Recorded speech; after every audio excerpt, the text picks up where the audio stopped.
Hi, I'm Gail Bannock. And I'm Alana Santone. Welcome to the She Means Business podcast. Throughout our careers, we faced countless questions and sought advice from other women we respect and admire. And that's exactly what this show is about. Each week, we aim to help you achieve your goals by sharing our experiences and talking with successful leaders, offering real stories, practical advice, and actionable takeaways for women who mean business. All right, let's do this.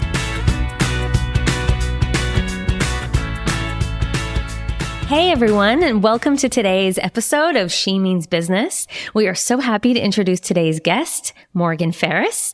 I've known Morgan, and Alana has too, for years, and have watched her climb the corporate ladder with so much admiration. Morgan is a seasoned retail executive with almost 20 years experience across merchandising, product development, and store format development. She is now currently serving as the Vice President of Merchandising for Entertainment, which includes toys, sports, and electronics at Walmart. Welcome to the show, Morgan. Welcome. Thank you, Gail. Thank you, Alana. It's so good to have you here. You've had a very impressive, but also very consistent career path, I would say. You know, looking at your LinkedIn profile, it seems very logical. You know, first you were this, then you were this, then you were this, in a very kind of consistent way. But of course, nothing is as it seems. So can you walk us through your background and professional journey of how you got to where you are today? Yeah, sure. I would love to say that it was very well planned, but I graduated from Western and really didn't know what I wanted to do, to be frank. Got an opportunity to work for General Mills in supply chain. Great experience, great company, really was not my calling. But what it did give me was an opportunity to see the back end side of the retail business, because I worked very closely with a number of retailers such as Walmart, Loblaw, Sobeys. And that was really my first sort of foray into thinking about retail as a career. I left General Mills to go back to school to do my MBA. And when I graduated, that was probably the first time where I really sought out an opportunity in retail and landed a role with Canadian Tire. And I've been in retail ever since. A lot of the moves that I've made, probably a bit more opportunistic, at least early on in my career, I would say.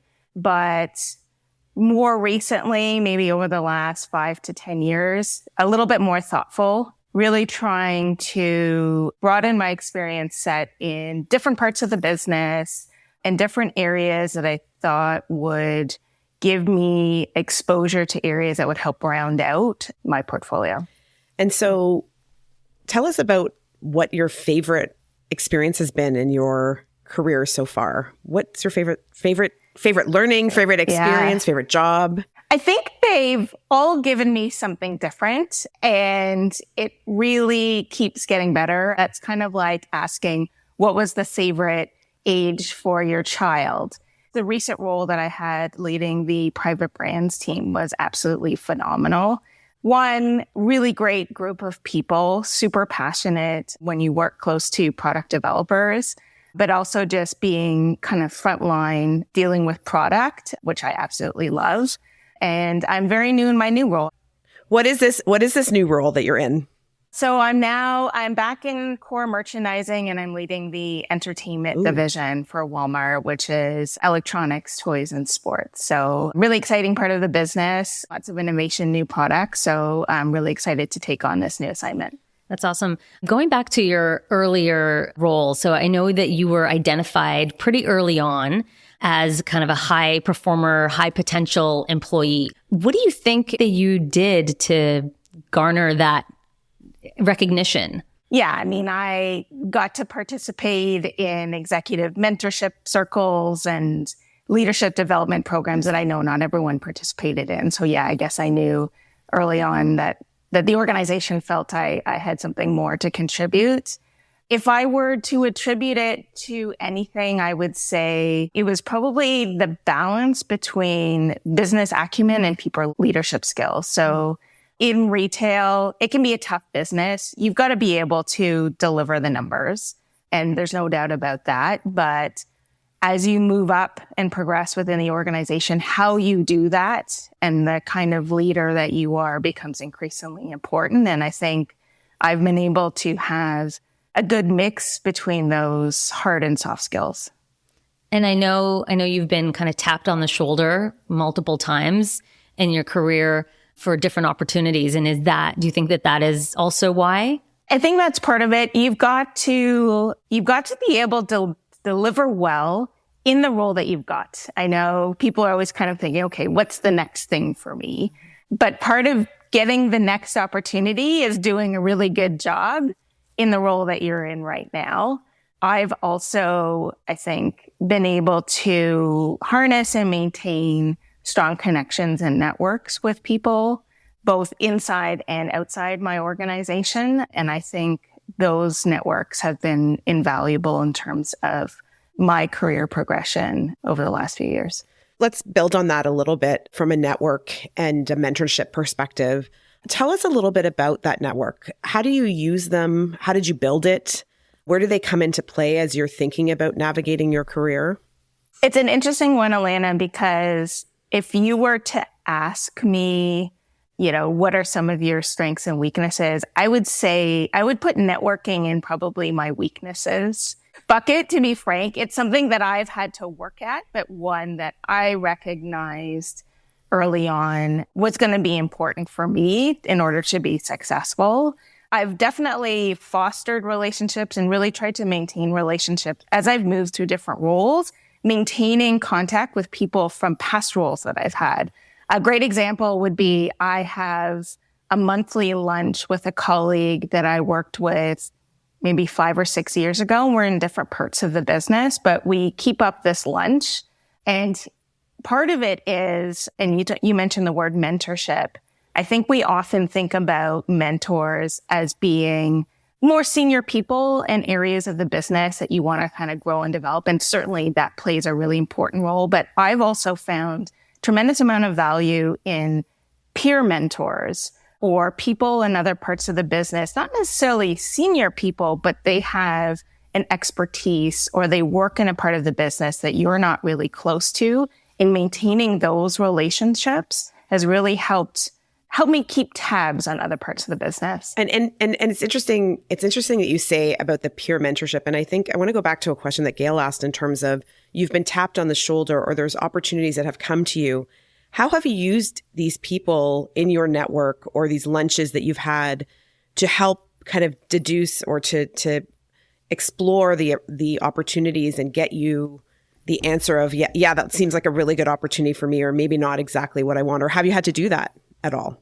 I would say less about evaluating the opportunity, although I've done that a couple times, but more around getting feedback and advice in preparing myself to go after a role so that I can be the strongest and best candidate for a particular area. So that might be getting advice about a particular part of the business that I'm going for that maybe I'm not as familiar with, or, bouncing ideas off of someone in terms of, I've got a particular perspective. What do you think about this?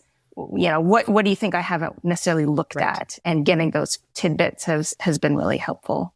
You mentioned earlier about, being good at the job that you have, which I love that. And I think a lot of people worry. Well, first of all, like you said, they are worried about the next job. Everybody always wants the next job, especially if you're in a corporate environment and you're trying to figure out how you're going to get that. And then secondly, I think some people are also worried, well, if I'm so good at this job, then they'll want to keep me here. And so they don't want to be.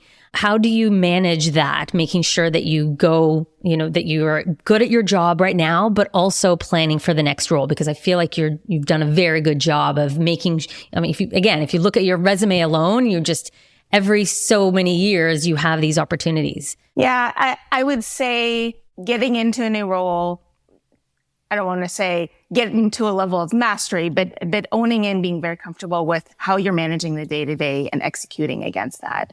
And then looking for those stretch opportunities to kind of challenge yourself, whether that is putting your hand up to lead a different project or pilot something within your particular field.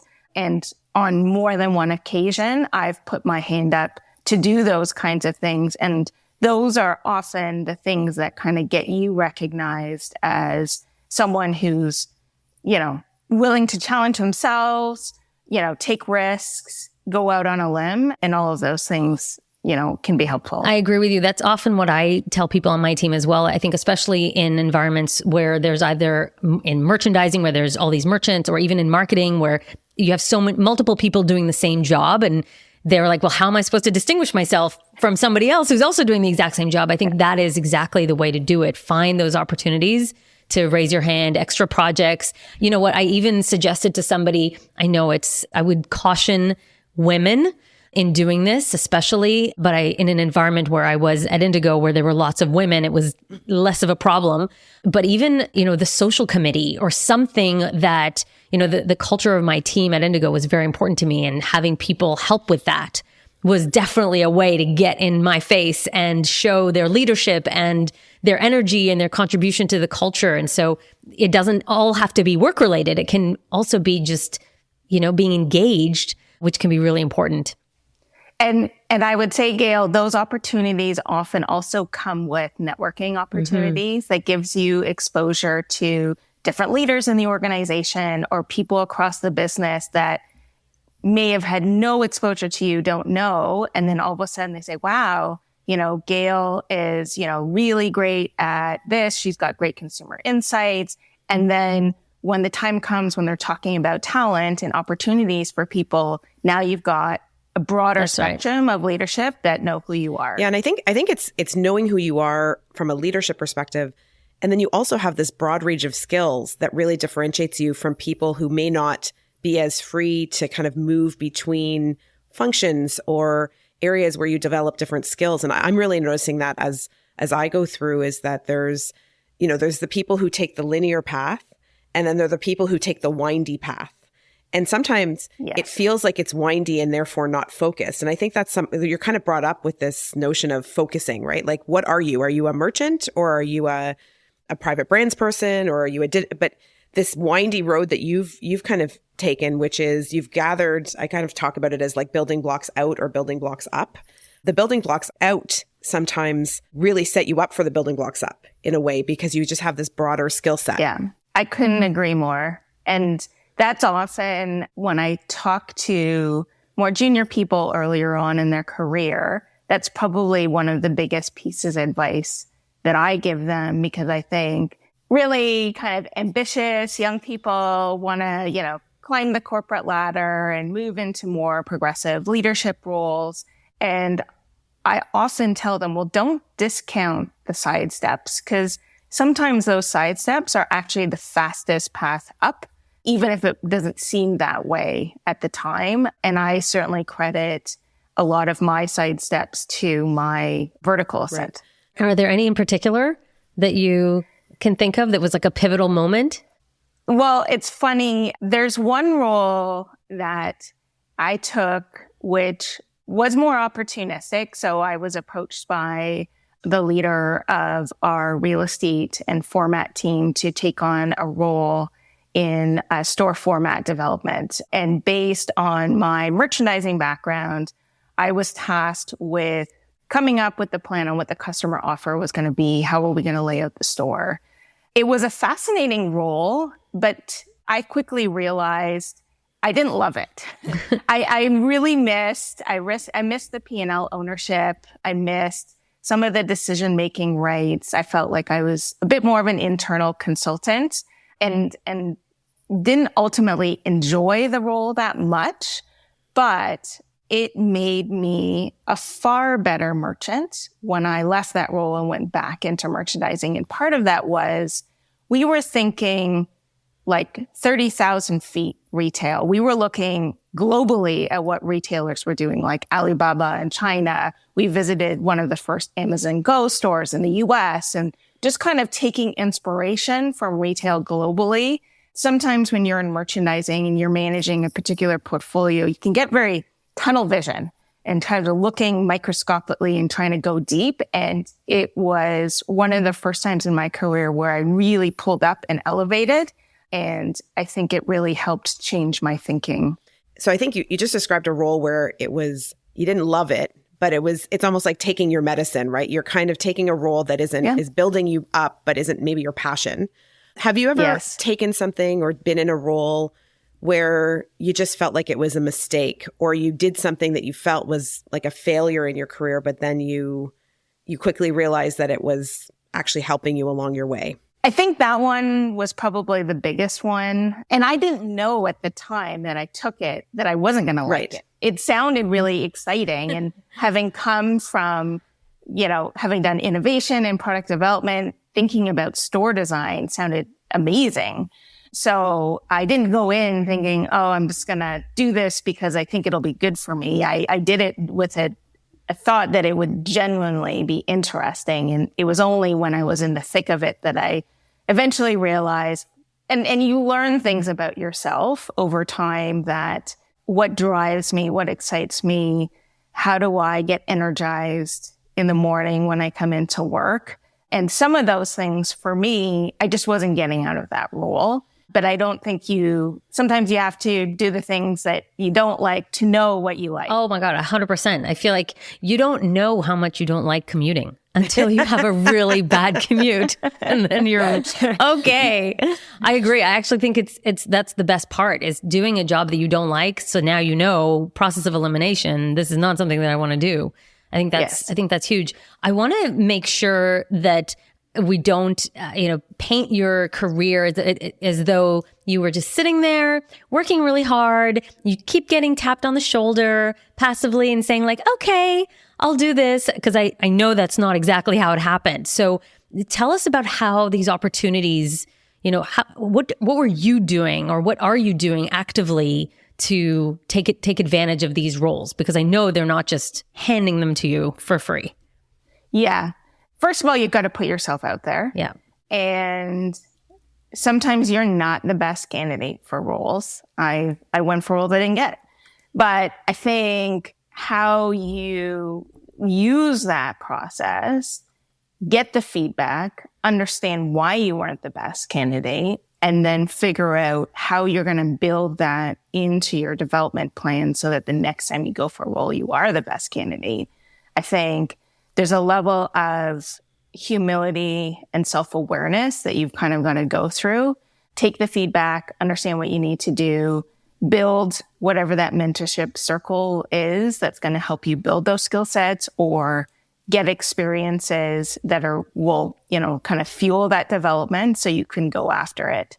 But I think the biggest thing is taking the plunge and putting yourself out there. And you've got to be brave. And sometimes you got to be willing to fail a little bit, right?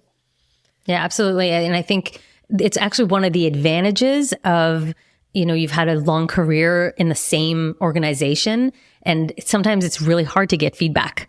When you don't get a job, everybody is very tight-lipped. Nobody wants to get sued. Nobody wants anybody to come after them. So sometimes you don't get that feedback.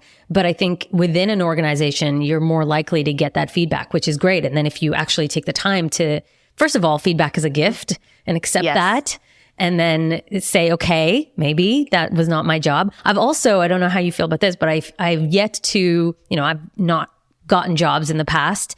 And I'm always like, okay, that wasn't my job. And I've yet to regret not getting a job. Even in the moment, obviously I want it, but in retrospect, it always works out. Do you feel the same way? Yes. Yeah. Yes. And there were a couple that I got nudged into. So I'll credit with my husband with being kind of a big cheerleader.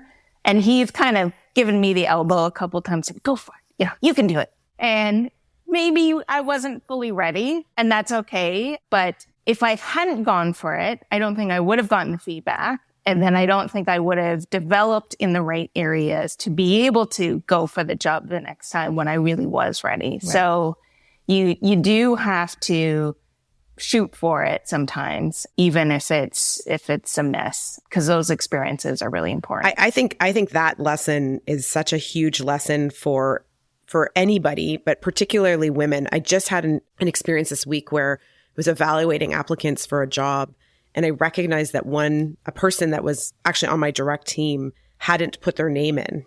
And I called them up and I said, I don't know, what's happening here? Why haven't you applied to this job? She said, oh, well, I thought maybe you were looking for this. And I don't really have that. And I was like, yeah, but I mean, you can do this job. She said, oh, I know I can do it. It just, I didn't have, I didn't tick every box, or I wasn't maybe as confident to put my name in because I know there's other people. And that ability to have those champions in your life, or those mentors who are looking out for you to say, well, hold on a second, Morgan, did you think about yourself for this role, your husband, this network of people in your life that can kind of pull you out when you may not be putting yourself in, is it's such an important, and I cannot believe how many times it happens to me, to others through their career. And they're the real pivotal moments where you say, oh, wow, I made that mistake. I would have made a mistake that I didn't, to not put my name in when I actually should have. Yes. And I think any regrets that I have are the times when I didn't do something, not the times where I put myself out there. The times where I went for something, even if I didn't get it, I have no regrets there. It's the times where maybe I didn't put my hand up that are the moments of regret. So what is, I think our last question for many people is, what is the advice that you give yourself now when you were starting off your career, having had this amazing career of experience? What advice would you give yourself? Yeah, I think I take a lot. I know Gail, we both read, Lean In, but a lot of kind of the wisdom from Sheryl Sandberg, I think still plays out in terms of having that seat at the table, having confidence in your opinion, speaking up, not being apologetic.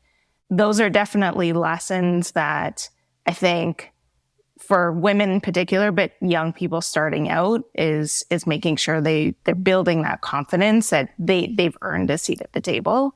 But truthfully, that's still advice that plays out today.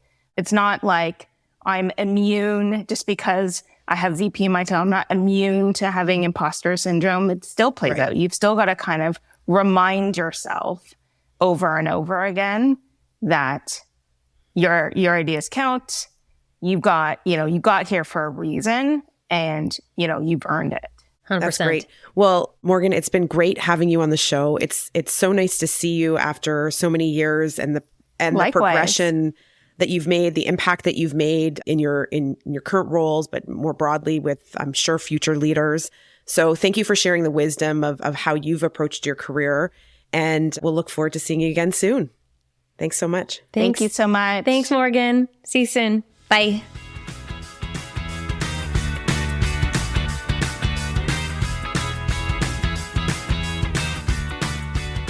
She was great. Oh, wow. I find her so inspiring. Yeah, no, I do too. And it's interesting to see someone after you haven't seen them. Like I know you've been in touch with her for throughout her career, but as someone who kind of has tracked from afar, to just see the development and the progression and the leader she's become, it's really incredible.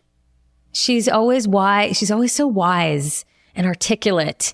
And I know that she has this very calming aura about her. And I just very much appreciate her as a friend and as a mentor, she talked about these mentors that are not necessarily your elders. I think that's maybe the confusion. Yeah. Mentors are not necessarily elders. Exactly. And I mean, I know you know this, but like her topic is really a topic the way she talks is something I'm very passionate about. And the way she talks about this, the way she's run her career and how she's thought about it is something I'm both very passionate about and it's something I use a lot with when I'm advising people more junior, women in particular, more junior in their career, in terms of how they progress through their career, and that careers are very long, and that, what individual steps that they make within their career actually ladder up to a lot more over time than they do in the moment. Yeah. And so we really have to think about these careers as long journeys where you're acquiring skills as you go versus this linear path of, then I do this, and then 2 years later I get promoted, and then 2 years later I get promoted, that we really think through, our careers. And I love the way she talked about this kind of disciplined approach and this openness to experience and building out skill sets versus building out for specific jobs, which will make her in the end a very, very strong senior leader. I agree. And I think it comes with time, because I remember being more junior and all I wanted was the next promotion. I wanted the next title. I wanted more money. And I was not as aware of the skills that I was picking up along the way. And I didn't prioritize it as much.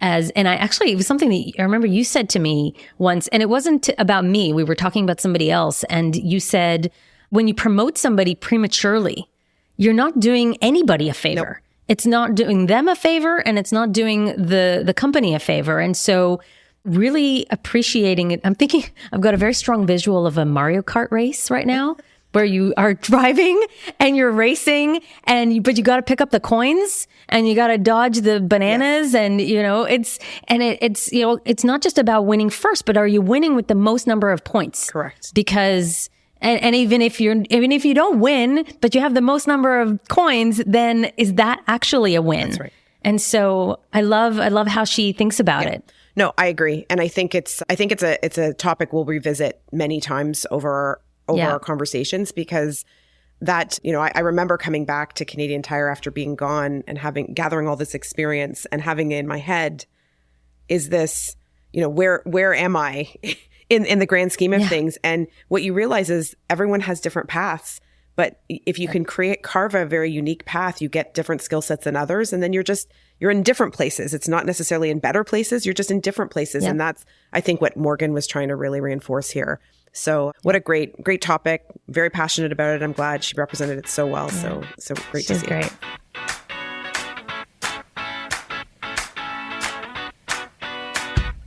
Thanks for listening to this episode of She Means Business. If you enjoyed today's show, please subscribe, rate, and review us wherever you listen to podcasts, and head over to our show notes where you can find helpful links and summaries of key points from the episode. We'd also love to hear from you on LinkedIn or Instagram, so please follow and DM us at the She Means Business podcast. See you next time.